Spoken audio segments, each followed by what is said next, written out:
Alors, bienvenue dans cette vidéo. Donc aujourd'hui, ce qu'on va voir, enfin, je vais plutôt vous expliquer pourquoi, à mon sens, alors je préviens, c'est vraiment à mon sens, il ne faut pas tenir compte des avis négatifs que vous pouvez lire sur les restaurants, sur les hôtels à Disneyland Paris.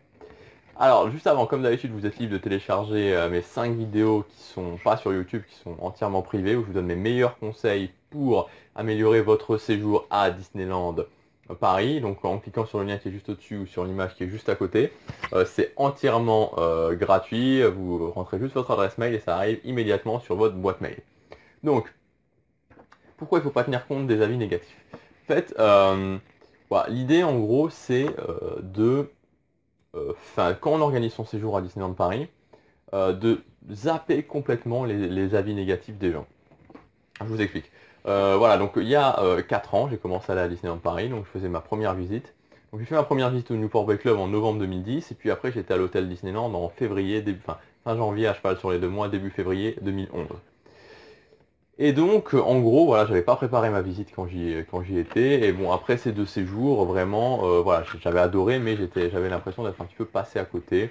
J'avais lu quelques sites d'avis, j'avais lu quelques trucs, mais vraiment, j'avais pas énormément préparé. Et donc, après ces 2 séjours, je me suis dit, je vais commencer à préparer.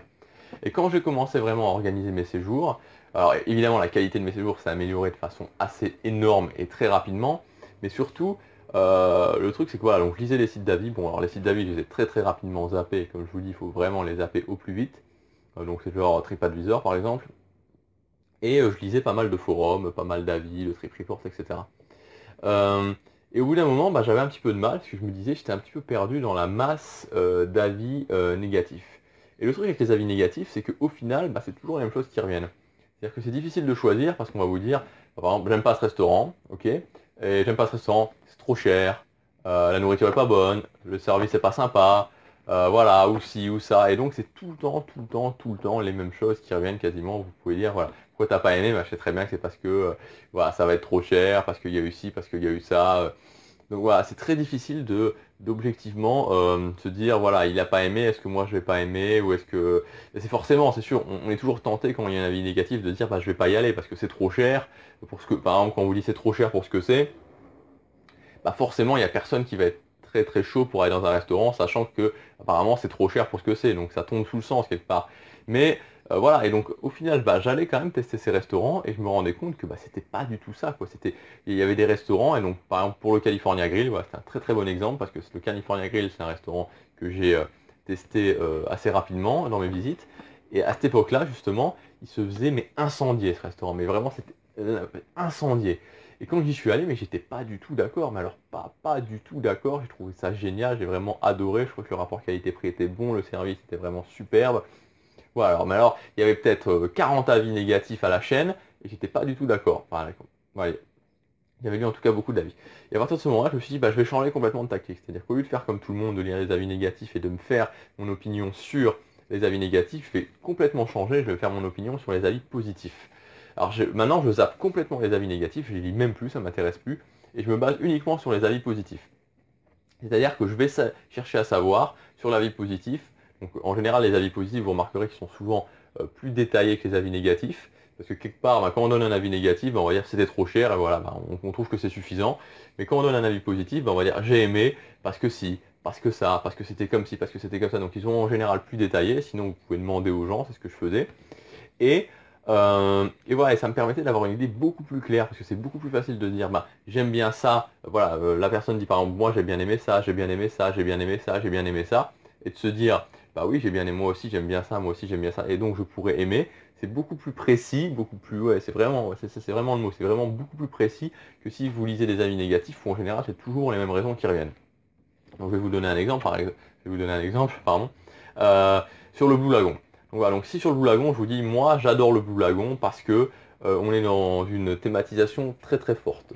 On est dans une carte où il y a des produits vraiment exotiques, c'est très très exotique et très spécial.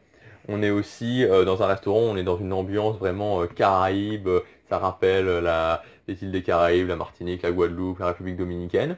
Voilà, donc ça déjà, rien qu'en faisant ça, si quelqu'un m'avait dit ça ou si je vous dis ça, vous allez pouvoir vous dire, est-ce que moi, j'aime la cuisine très spéciale et très exotique? Oui ou non?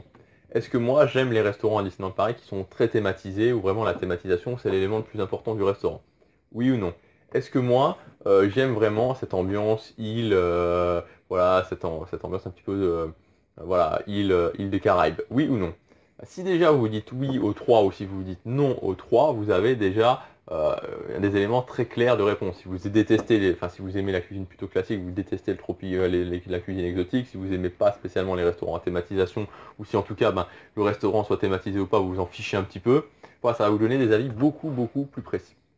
Donc voilà, donc évidemment c'est qu'un exemple. Moi, voilà, après clairement c'est juste, enfin, c'est ce que je vous conseille de faire. Moi c'est ce que je fais tout le temps. Alors maintenant voilà, vu que j'ai testé tous les restaurants et tous les hôtels à Disneyland Paris, bon voilà, ça, c'est pour ça que voilà j'ai fait cette vidéo en fait parce que je voyais beaucoup, enfin, sur un restaurant sur l'invention, je vois souvent beaucoup d'avis négatifs. Et pour l'avoir testé plein de fois, je suis pas du tout d'accord et je vois des gens qui prennent un petit peu leurs décisions en fonction de ça. Et je me dis c'est dommage parce que quelque part ils passent à côté de quelque chose et je sais que c'est bien, je sais que voilà, je sais que cette personne aime la magie, aime la thématisation, aime le personnage et au final juste parce qu'il y a 2-3 personnes qui vont dire ah oui mais c'est trop cher pour ce que c'est ou alors oui le buffet n'est pas assez garni, on va pas y aller quoi. Donc voilà. Donc en tout cas c'est ce que je voulais vous partager dans cette vidéo. Moi de mon point de vue je vous conseille vraiment d'essayer plutôt de faire vos opinions sur les avis positifs. C'est beaucoup plus agréable si vous demandez à la personne de parler à quelqu'un sur du positif qu'en lui demandant pourquoi t'as pas aimé. Ouais, j'ai pas aimé ça, j'ai pas aimé ça, j'ai pas aimé ça. C'est pas une énergie très intéressante. Voilà, donc c'est ce que je voulais vous partager aujourd'hui. Si vous avez aimé cette vidéo, cliquez sur j'aime et abonnez-vous à ma chaîne avec le bouton qui est juste là. Et comme d'habitude, vous pouvez recevoir entièrement gratuitement mes 5 vidéos privées où je vous donne mes meilleurs conseils pour organiser et améliorer votre séjour à Disneyland Paris. On se retrouve demain pour la prochaine vidéo. À demain.